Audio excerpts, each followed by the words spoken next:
101ರ ತನಕ ಗೆಲ್ಲಬಹುದು.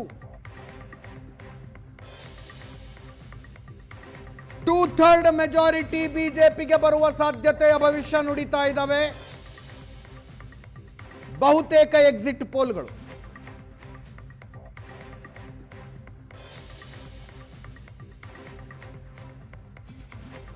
Two-third majority.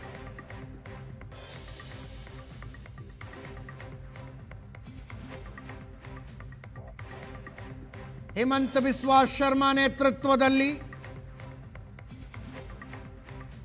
BJP hat trick ಬಾರಿಸುತ್ತೆ ಅನ್ನುವ ಭವಿಷ್ಯ.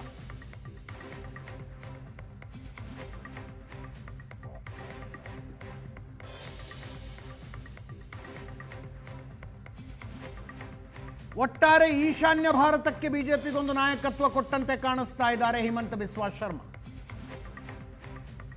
ಅವರ ಮಾತುಗಳು, ನಿರ್ಧಾರಗಳನ್ನು ನೋಡ್ತಾ ಇದ್ರೆ ಅವರು ಕಾಂಗ್ರೆಸ್ನಿಂದ 10 ವರ್ಷಗಳ ಹಿಂದೆ ಬಿಜೆಪಿಗೆ ಬಂದವರು ಅಂತ ಅನಿಸೋದೇ. Prashant, Ajit, Hemant Biswa Sarma is a big loss for Congress, big asset for BJP in north eastern states. ಇವತ್ತು ಬಹುತೇಕ ಈಶಾನ್ಯ ರಾಜ್ಯಗಳಲ್ಲಿ ಬಿಜೆಪಿ ಅಧಿಕಾರಕ್ಕೆ ಬರಲಿಕ್ಕೆ ಹೇಮಂತ್ ಬಿಸ್ವಾ ಶರ್ಮಾ ದೊಡ್ಡ ಕೊಡುಗೆ ಇದೆ.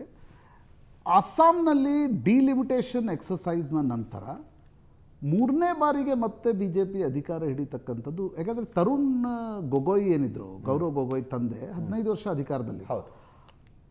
ಅಸ್ಸಾಂ, ಡೆಲ್ಲಿ, ಮಹಾರಾಷ್ಟ್ರ 15 ವರ್ಷ ಇತ್ತು ಕಾಂಗ್ರೆಸ್ ಅಧಿಕಾರದಲ್ಲಿ.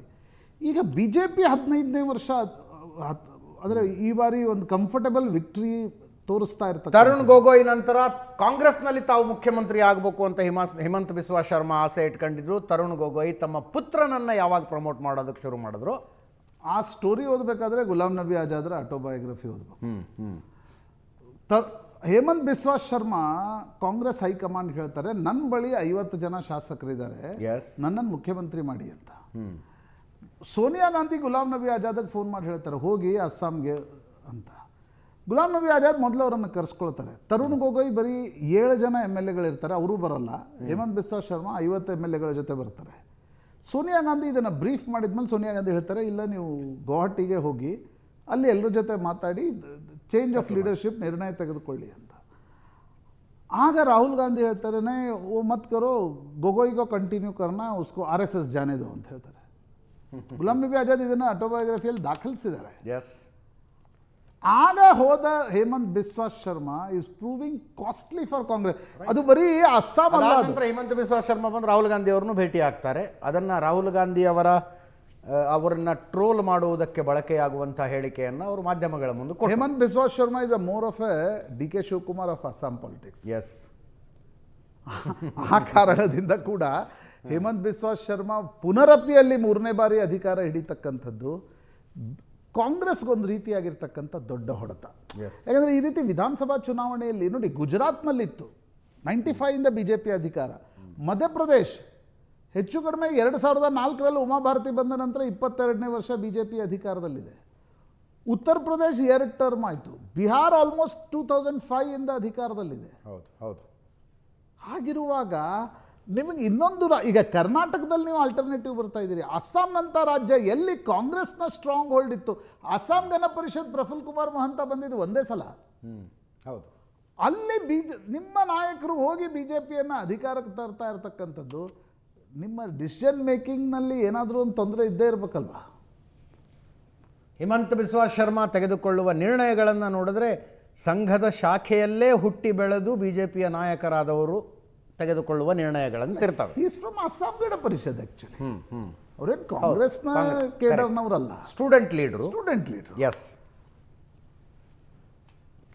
ಸತತ 5ನೇ ಸಲ ಶಾಸಕರಾಗ್ತಾ ಇರೋದವರು, 2ನೇ ಸಲ ಮುಖ್ಯಮಂತ್ರಿ.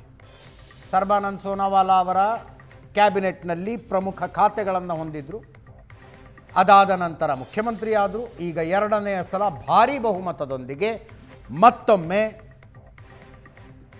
ಹಿಮಂತ ಬಿಸ್ವಾ ಶರ್ಮಾ ಅಸ್ಸಾಂನಲ್ಲಿ ಬಿಜೆಪಿಯನ್ನು ಗೆಲ್ಲಿಸಿಕೊಂಡು ಬರ್ತಾರೆ ಅಂತ ಎಕ್ಸಿಟ್ ಪೋಲ್ಗಳು ಹೇಳ್ತಾ ಇದ್ದಾವೆ. ಹಿಮಂತ ಬಿಸ್ವಾ ಶರ್ಮಾ ನಾಯಕತ್ವ ಅಸ್ಸಾಂಗೆ ಸಿಕ್ಕ ನಂತರ ಬಿಜೆಪಿ ಇಡೀ ಈಶಾನ್ಯ ಭಾರತದಲ್ಲಿ ಇನ್ರೋಡ್ಸ್ ಮಾಡೋದಕ್ಕೆ ಸಾಧ್ಯ ಆಯಿತು. 7 ರಾಜ್ಯಗಳ ಪೈಕಿ 6 ರಾಜ್ಯಗಳಲ್ಲಿ. ಇದು ನಾರ್ತ್ ಈಸ್ಟ್ ಅಲ್ವಾ, ಅದು ನಾರ್ತ್ ಹೌದು ಅಲ್ವಾ.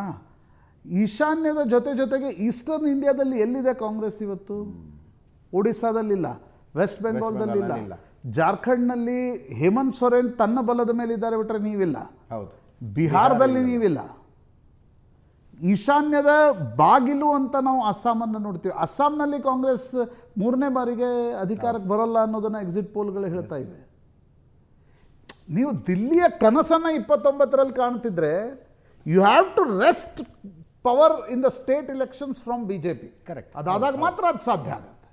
ಅಲ್ಲ, ಈಗ ಈ ಪಂಚರಾಜ್ಯ ಚುನಾವಣೆಗಳಲ್ಲಿ ಚಾಲೆಂಜಿಂಗ್ ಪೊಸಿಷನ್ನಲ್ಲಿ, ಚಾಲೆಂಜರ್ ಸ್ಥಾನದಲ್ಲಿ ಕಾಂಗ್ರೆಸ್ ಇದ್ದದ್ದೇ ಒಂದು ಅಸ್ಸಾಂನಲ್ಲಿ, ಇನ್ನೊಂದು ಕೇರಳದಲ್ಲಿ ಅಷ್ಟೇ. ನೀವು ಅಸ್ಸಾಂನಲ್ಲಿ ಅವಕಾಶ ಇತ್ತು, ಬಟ್ ನೀವು ಗೌರವ್ ಗೊಗೊಯ್ ನೇತೃತ್ವವನ್ನೇ ಹೇಳಬೇಕಿದ್ರೆ 1 ವರ್ಷದ ಮುಂಚೆ ಹೇಳಬಹುದಿತ್ತಲ್ಲ. ಕರೆಕ್ಟ್, ಹೌದು. ನೀವು ಕೊನೆಯ 1 ತಿಂಗಳು 2 ತಿಂಗಳಲ್ಲಿ ಅಪ್ಲಿಕೇಶನ್ ಆಫ್ ಮೈಂಡ್ ಮಾಡಿದರೆ ಇವತ್ತಿನ ಚುನಾವಣೆಗಳು BJP ಮೋದಿ ಬಂದ್ಮೇಲೆ ಎದುರಿಸ್ತಿರುವ ರೀತಿನೇ ಚೇಂಜ್ ಇದೆ. ಹೌದು. ಅಲ್ರಿ, 15 ದಿವಸ ಕಂಟಿನ್ಯೂಸ್ ಫಸ್ಟ್ ಫೇಸ್ ಎಲೆಕ್ಷನ್ಗೆ ಪಶ್ಚಿಮ ಬಂಗಾಳದಲ್ಲಿ ಹೋಗಿ ಅಮಿತ್ ಶಾ ಕೂತ್ಕೋತಾರೆ. ನರೇಂದ್ರ ಮೋದಿ ಎಷ್ಟು ಭೇಟಿ ಅದು? He is ready to eat jhalmuri in Paschim Bangal for ವಿಧಾನಸಭಾ ಎಲೆಕ್ಷನ್. ಹಾಗಿರುವಾಗ ನೀವು ಅಸ್ಸಾಂನಂತಹ ಚುನಾವಣೆಯನ್ನು ಕೇರಳದ ಜೊತೆಗೆ ಗಂಭೀರತೆಯಿಂದ ತೆಗೆದುಕೊಳ್ಬೇಕು. ಎಸ್, ಅದು ಎಷ್ಟು ಸತ್ಯನೋ ಗೊತ್ತಿಲ್ಲ. DK ಶಿವಕುಮಾರ್ ಅವರು ಹೋದಾಗ ಅಸ್ಸಾಂ ಕಾಂಗ್ರೆಸ್ನ ಸ್ಟೇಟ್ ಆಫೀಸ್ನಲ್ಲಿ 1 ಕಪ್ ಟೀ ಕೊಡಿ ಅಂದ್ರಂತೆ. ಟೀ ಮಾಡುವ ವ್ಯವಸ್ಥೆ ಇರಲಿಲ್ಲ ಅಂತಲ್ಲಿ, ನಾಯಕರೇ ಇಲ್ಲ. ಅಂದರೆ ಎಲ್ಲೋ ಥರ್ಮಸ್ ಫ್ಲಾಸ್ಕ್ ಕೊಟ್ಟು ತರಿಸಿ ಅವತ್ತು DK ಶಿವಕುಮಾರ್ ಅವರು ಅಂದ್ರಂತೆ, ಚುನಾವಣೆ ಹೆಂಗೆ ಮಾಡ್ತೀರಿ ನೀವು ಇನ್ನೂ ಅಂತ. ನೀವು ಇವತ್ತು ಗೌರವ್ ಗೊಗೊಯ್ ಬಿಟ್ಟರೆ ನಾಯಕತ್ವವೇ ಇಲ್ಲ ಕಾಂಗ್ರೆಸ್ಗೆ ಅಸ್ಸಾಂನಲ್ಲಿ. ಎಸ್, ಉಳಿದ ನಾಯಕತ್ವವನ್ನು TMC, ಸುಷ್ಮಿತಾ ದೇವ್ ಎಲ್ಲ ಇದ್ರು, ಅದನ್ನು TMC ತೆಗೆದುಕೊಂಡು ಹೋಗ್ಬಿಡ್ತು. ಹೇಮಂತ್ ಬಿಸ್ವಾ ಶರ್ಮಾ ಅರ್ಧ ಕೆಳಗಿನ ಕೇಡರ್ ಖಾಲಿ ಮಾಡಿಬಿಟ್ರು. ನೀವು ಒಂದು ಫೈಟನ್ನು ಕೊಡಬೇಕಲ್ಲ. ಅವರೊಂದು ನ್ಯಾಷನಲ್ ಚಾನಲ್ನ ಕಾನ್ಕ್ಲೇವ್ನಲ್ಲಿ ಹೇಳ್ತಾರೆ, ಕಾಂಗ್ರೆಸ್ನ 30 ಕ್ಷೇತ್ರಗಳಿಗೆ ಅಭ್ಯರ್ಥಿ ನಾನು ಡಿಸೈಡ್ ಮಾಡ್ತೀನಿ, ಕಾಂಗ್ರೆಸ್ ಕ್ಯಾಂಡಿಡೇಟ್ ಯಾರು ಇರಬೇಕು ಅಂತ. ಅಂದರೆ that is the level of confidence. ಅದಕ್ಕೆ ನಾನು ಹೇಳಿದೆ, ಇದು DK Shivakumar of Assam politics. ಈ ಅಷ್ಟು ಸಂಖ್ಯೆಗಳ ಪೈಕಿ ನಿಮಗೆ ಐ ಆಮ್ ಶೋರ್ ಆಶ್ಚರ್ಯ ಅನ್ನಿಸ್ತಾ ಇರೋ ತಮಿಳುನಾಡಿನ ಬಗ್ಗೆ ಆಕ್ಸೆಸ್ ಮೈ ಇಂಡಿಯಾ ಕೊಟ್ಟರು. ಅದೇ ನನಗನ್ಸುತ್ತೆ ಪಶ್ಚಿಮ ಬಂಗಾಳ ಇಲ್ಲಿ ಸ್ಟಿಲ್ ವೇಟ್. ಆಕ್ಸೆಸ್ ಮೈ ಇಂಡಿಯಾ ಏನು ಕೊಡುತ್ತೆ, ಯಾಕಂದರೆ ಉಳಿದ ಪೋಲ್ಸ್ಟರ್ಸ್ಗಳಿಗಿಂತ ವೆಸ್ಟ್ ಬೆಂಗಾಲ್ ಏನಾಗುತ್ತೆ ಅಂತಕ್ಕಂಥದ್ರ ಬಗ್ಗೆ ಕುತೂಹಲ ಇದೆ. ತಮಿಳುನಾಡು ವಿಜಯ್ ನಿಜಕ್ಕೂ ಅಷ್ಟು ಓಟ್. ಪಶ್ಚಿಮ ಬಂಗಾಳ BJP ಒಂದು ಅಪ್ಬೀಟ್ ಮೂಡ್ನಲ್ಲಿತ್ತು ಅನ್ನೋದು. ಸಿ, ಅದು 21ರಲ್ಲೂ ಚುನಾವಣೆಗಳನ್ನು ನಡೆಸಿದ ರೀತಿ ಬಹಳ ವ್ಯವಸ್ಥಿತವಾಗಿತ್ತು. ಕಳೆದ ಚುನಾವಣೆಯಲ್ಲಿ ಮಾಡಿದ ಒಂದು ಮಿಸ್ಟೇಕನ್ನು ಈ ಸಲ BJP ಮಾಡಲಿಲ್ಲ. ಅದೇನಂದರೆ ಮಮತಾ ಸೆಂಟರ್ಡ್ ಚುನಾವಣೆ ಆಗೋದು ಮಾಡಲಿಲ್ಲ. ಕಳೆದ ಚುನಾವಣೆ ನೇರವಾಗಿ ಮಮತಾ ವಿರುದ್ಧ ಮಾಡಿ ಮಮತಾ ಬ್ಯಾನರ್ಜಿ ಅಲ್ಲಿ ಹೀರೋ ಸ್ಥಾನಕ್ಕೆ ಬಂದು ಕೂತ್ಕೊಂಡ್ರು. ಅದು ಮಮತಾ ವರ್ಸಸ್ ಮೋದಿ ಆಯಿತು. ಈ ಸಲ ಅದನ್ನು ತೃಣಮೂಲ ಕಾಂಗ್ರೆಸ್ನ ಗೂಂಡಾ ರಾಜ್ಯ, ದುರಾಡಳಿತ, ಭ್ರಷ್ಟಾಚಾರ ಆ ರೀತಿಯಲ್ಲಿ ಮಾಡಿದ್ರೆ ಹೊರತು ಮಮತಾ ಪರ್ಸೋನಾನನ್ನು ಜಾಸ್ತಿ ಮಾಡಲಿಲ್ಲ. ಮೋದಿ ಸೆಂಟ್ರಿಕ್ಕೂ ಮಾಡಲಿಲ್ಲ. S, exactly. 24 ನಂತರ BJPಯ ಸ್ಟ್ರಾಟಜಿ ನೋಡಿ, ಮಹಾರಾಷ್ಟ್ರ ನೋಡಿ, ಹರಿಯಾಣ ನೋಡಿ, ಬಿಹಾರ ನೋಡಿ. ಮೋದಿ ಸೆಂಟ್ರಿಕ್ ಚುನಾವಣೆ ಮಾಡ್ತಿಲ್ಲ. ಕರ್ನಾಟಕದಲ್ಲಿ 2023ರಲ್ಲಿ ಹೆಚ್ಚು ಕಡಿಮೆ ನಿಮ್ಗೆ 50 ಕಿಲೋಮೀಟರ್ ಬೆಂಗಳೂರಿನಲ್ಲಿ ರೋಡ್ ಶೋ ನಡೆಸುವವರೆಗೆ ಮೋದಿ ಸೆಂಟ್ರಿಕ್ ಚುನಾವಣೆ BJP ನಡೆಸ್ತಾ ಇದೆ. ಈಗ ಲೋಕಸಭಾ ಚುನಾವಣೆ ಆದ್ಮೇಲೆ ಅದನ್ನು ಒಂದು ಸ್ಟೆಪ್ ಬ್ಯಾಕ್ BJP ತೆಗೆದುಕೊಂಡು ಸ್ಟ್ರಾಟಜಿಯನ್ನು ಚೇಂಜ್ ಮಾಡ್ತಾ ಇದೆ. ವೆಸ್ಟ್ ಬೆಂಗಾಲಲ್ಲೂ ಕೂಡ ಆ ಸ್ಟ್ರಾಟಜಿ ಹಿಂದುತ್ವದ ಅಂಡರ್ ಟೋನ್ ಇದೆ, ಬಟ್ 21ರಲ್ಲಿ ಆದಂತೆ ಬರೀ ಹಿಂದುತ್ವ ಅಂತಕ್ಕಂಥದ್ದು ಕೂಡ ಇಲ್ಲ. ಅಲ್ಲಿ ಚುನಾವಣೆ ನೋಡಿ, ವೆಜಿಟೇರಿಯನ್ ನಾನ್ ವೆಜಿಟೇರಿಯನ್ ನಡೀತು, ಸೆಕ್ಯುಲರ್ ನಾನ್ ಸೆಕ್ಯುಲರ್ ಚುನಾವಣೆಗಳು ನಡೆದು, ಲೋಕಲ್ ಲೀಡರ್ ಹೊರಗಿನ ಲೀಡರ್ ಅಂತ ಆಯ್ತು. ಹೇಳಿದ್ರು BJP ಅಧಿಕಾರಕ್ಕೆ ಬಂದ್ರೆ ಬಂಗಾಳಿ ಮಾತನಾಡೋದಕ್ಕೆ ಬರದೇ ಇರೋರೊಬ್ರು ಮುಖ್ಯಮಂತ್ರಿ ಆಗ್ತಾರೆ ಅಂತ. ಅದಕ್ಕೆ ಅಮಿತ್ ಶಾ ಉತ್ತರ ಕೊಡಬೇಕಾಗಿ ಬಂತು. ಅದೇ ಕೇರಳ ಮತ್ತು ಬೆಂಗಾಲ್ ನೀವು ಒಂದು ಸಾಮ್ಯತೆ ಇದೆ. ಮುಸ್ಲಿಂ ವೋಟ್ಗಳು ದೊಡ್ಡ ಪ್ರಮಾಣದಲ್ಲಿವೆ. ಎಸ್, ಈಗ 35% ಅಸ್ಸಾಂನಲ್ಲಿದೆ. ಅಲ್ಲ, ಅಸ್ಸಾಂನಲ್ಲೂ ಇದೆ, ಬಟ್ ಡಿಲಿಮಿಟೇಷನ್ ನಂತರ BJP has carved out well seats. ಈ ಗೆಲುವಿಗೆ ಅದು ಕೂಡ ಒಂದು ಮುಖ್ಯ ಕಾರಣ. ಲೋಕಸಭೆಯಲ್ಲಿ ಅದನ್ನು ಯಾಕೆ ಸೋಲಿಸಿದ್ರು ಆ ಬಿಲ್ಲನ್ನು ಅಂದರೆ ಅಸ್ಸಾಂನಲ್ಲಾಗಿ ದೇಶದಾದ್ಯಂತ ರಿಪೀಟ್ ಆಗಬಾರ್ದು. ಎಸ್, ವೆಸ್ಟ್ ಬೆಂಗಾಲ್ನಲ್ಲಿ BJPಗೆ ಇರ್ತಕ್ಕಂಥ ಲಿಮಿಟೇಷನ್ ಏನು ಅಂತಂದರೆ, ಮುಸ್ಲಿಂ ಮತಗಳು 30 to 60% ವೇರಿ ಆಗ್ತವೆ. ಆಲ್ಮೋಸ್ಟ್ 110 ಕಾನ್ಸ್ಟಿಟ್ಯೂನ್ಸೀಸ್ಗಳು. ಅಲ್ಲಿ ಮಮತಾಗೇನೊಂದು ಅಪ್ಪರ್ ಹ್ಯಾಂಡ್ ಸಿಗುತ್ತೆ. ಹಾರ್ಡ್ಲಿ ಇನ್ನೊಂದು 40 ಸೀಟ್ ಗೆದ್ದುಬಿಟ್ರೆ ಅವರು ಅಧಿಕಾರದಲ್ಲಿ ಬರ್ತಾರೆ.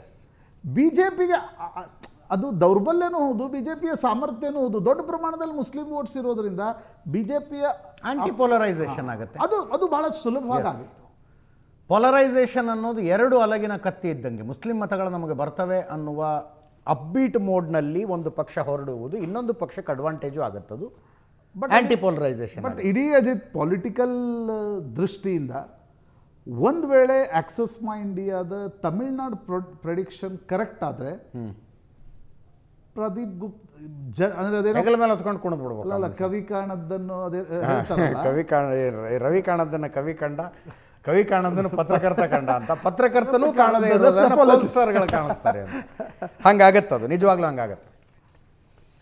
ಪಶ್ಚಿಮ ಬಂಗಾಳ ಒಂದು ಏಜೆನ್ಸಿಯನ್ನ ಬಿಟ್ಟರೆ ಉಳಿದವರೆಲ್ಲರೂ ಬಿಜೆಪಿ ಅಧಿಕಾರಕ್ಕೆ ಅಥವಾ ಸಿಂಗಲ್ ಲಾರ್ಜೆಸ್ಟ್ ಅಂತಾನೆ ಹೇಳ್ತಾ ಇರೋದು.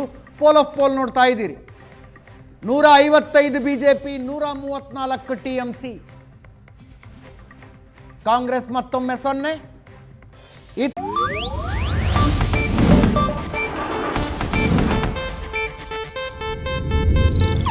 ಇದು ಏಷ್ಯಾನೆಟ್ ನ್ಯೂಸ್ ನೆಟ್ವರ್ಕ್ ಪ್ರಸ್ತುತಿ.